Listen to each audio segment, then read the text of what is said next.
So, hello and welcome to a lovely, beautiful Los Angeles. I'm standing here in the park and it's quite nice. So, making this video because what is the minimum thing that you need to be doing, the minimum activity, like 5 minutes a day that you need to be doing in order to move the needle on your language, on your English. Okay, so let's talk about the 3 different ways that we can actually put information in our brain. So the first way is, of course, translating, and this is the way that we've been told to look at language when we're in schools, or maybe it's the one that makes logical sense. But as I said before, if you talk about take a coffee or drink a coffee, and then you take a look at what is typical in English, it's actually have a coffee that's typical. So we get this idea that actually translation doesn't really work too well. We actually need to take a look at what we can do. So in the second example, I like it a lot, or I like a lot it. Which one sounds better for you? So actually the first one, I like it a lot, is very typical in English, whereas I like a lot it is something that you can see where do they put these types of maximizers a lot of the time in different languages. The final one, I text always in the morning my mom. The 2 adverbs are placed directly after the verb. However, the word always, typically as a frequency adverb, is put before the verb. So I always text my mom, and then in the morning is actually a little bit more free, but it's typically found at the end. So with translations, we make mistake like word placement, we make mistakes like translation of verbs, etc. So it's better, especially in the beginning, not to translate. So what does that mean? Well, that leaves us with idea number 1, which is looking at models. So let's say I want to write a cover letter. Here are some examples of cover letters. So what do? I have many examples. I find patterns. I copy the structures. So that's one good idea. Another good idea is, of course, just going straight to the source. Ask a teacher or a native speaker. Make sure that you've got quick questions for them. Don't give native speakers a chance to really start talking unless you are sure you want to listen. Because everybody will have their own reasons why something works and why it doesn't work.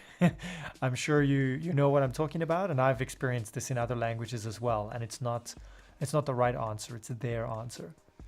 And so the second question is, the second point is, don't worry about why. Like, why do people say this? Why don't they say this? Your question why is a different question for people who speak another language. They might be happy with other versions of why, but not your version of why. So just remember that, okay? And then, so the final one is really the best one as well, which is like this little guy. Whenever he gets put in a different environment, he can change his colors. So we need to copy, we need to become a chameleon and copy what's around us. So if you're doing a reading or a listening, make sure you understand how to use your vocabulary or grammar. Notice the emotions and the situations that you're talking about, and actually when you're looking at it, make sure that you can copy it. Make sure that you can reproduce it. Okay, so the easiest way for us to program stuff is to take a look at Anki. So if I go into the Google Play Store or the Apple Store and I search for Anki, I can find this one over here with a blue star. And then if you're on the Apple systems, this costs $25. It's a good app, but I like it a lot, and you can find it on Mac as well. Okay, so Android and Mac. But if you have iOS, get this orange one over here. This one is free and it works pretty much the same. But for this demonstration, I'm going to be using the Anki Droid flashcards. So these are all of my different decks. So the first thing that you need to do is you need to create your own deck. So if we push the little plus sign, you can see the option Create Deck. Now that's the one that we want to focus on right now. So let's go into that. So let's just call this one English. Why not? Let's just call it English. And as you can see there, it's at the top. Now the next thing that we need to do is we need to put some cards in here. So I push the button Add. Okay, and then as you can see over here, I need to make sure that it's inside the deck that says English. Right. So the first thing I'm going to do, let's use an expression like a piece of cake. So on the front, I give a prompt. And so I used cake as my prompt. but I also need to give myself a chance to like remember it. So I'm going to say it's an expression with the word cake. All right. And so how about if we use the sentence, using Anki is a piece of cake. And of course from this, remember that the expression piece of cake means that something is easy. All right, so there we go. It says one card added. Fantastic. So if we go and take a look now, if I click on my English, there we go, cake expression. And so I have an opportunity to test myself, and there's the answer. Now the important thing is to look at the bottom. You could see if it's difficult, it says again. If it's okay, it says good. And if it says easy, no problem. And it actually has 3 different times for us. So if I show you, these times change. So I'm going to go into one of my other ones, so the Spanish one. So this is a new card for me, and you can see it's got the 3 times, okay? Exactly the same as the other one. So this one, I've seen it a few times, and you can see, look at those times there. It's not 3, now it's 4. And one of them, take a look at this, 10 minutes again to repeat it, 10 days, 1.1 months, and 2.3 months. So really, this is called a spaced repetition system, and it means that the more easy something is for you, the less you're going to see it.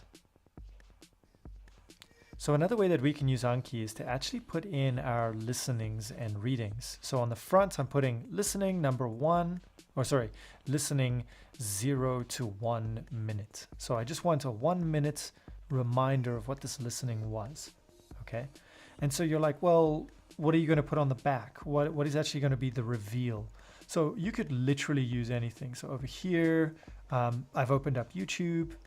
I'm going to go take a look down, and oh, look at this one over here. This one says it has subtitles. Why are 96 million black balls on this reservoir? Okay, cool. So let's go into that. And yeah, there we go, skip. And this looks like an interesting 12 minutes. And I go to the captions section and just turn on the English. Now, ideally, we'd want English, not just English auto-generated, but that's fine. And so this one's pretty good. I'm just letting it run a little bit. Okay, so we've got the captions. So we go to share and we just say copy link over there. And that's all that we need to do. Now that that link is copied, we can put it on the back of our listening, just like this. Paste, and it goes there, and that's it, done. And now our cards are there, easy peasy. Now,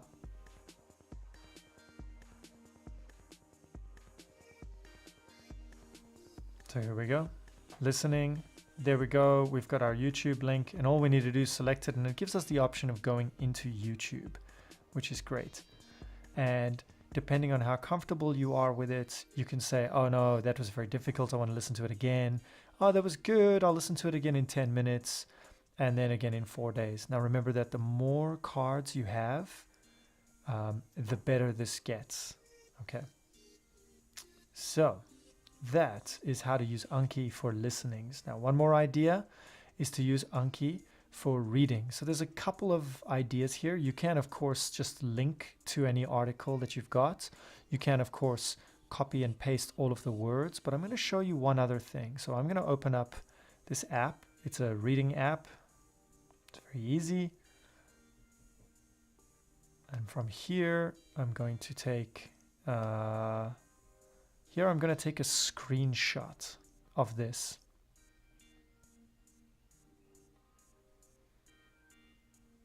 Okay, I've got my screenshot.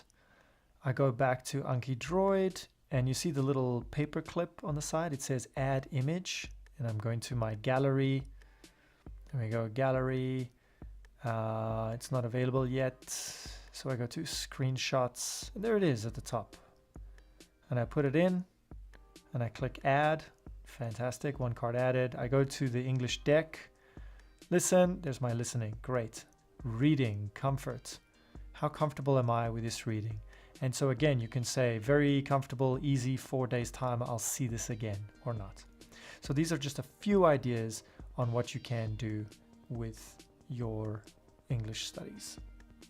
So another idea for you is when you're testing yourself, you look at the prompt and write down what the answer is. If you remember the prompt, the front of the card was cake. And so I'm writing down the expression here on a piece of paper. And I write it down and check it. All right, did I get it correct? It looks good. Okay, cool. So I'm gonna fold the piece of paper over just like this so that I cannot see anything else from memory. And I'm gonna do it either here or here, and I'm just gonna repeat it again and again and again. By writing it out, I'm actually exercising part of my brain, but I'm allowing myself to look at all of the details as well.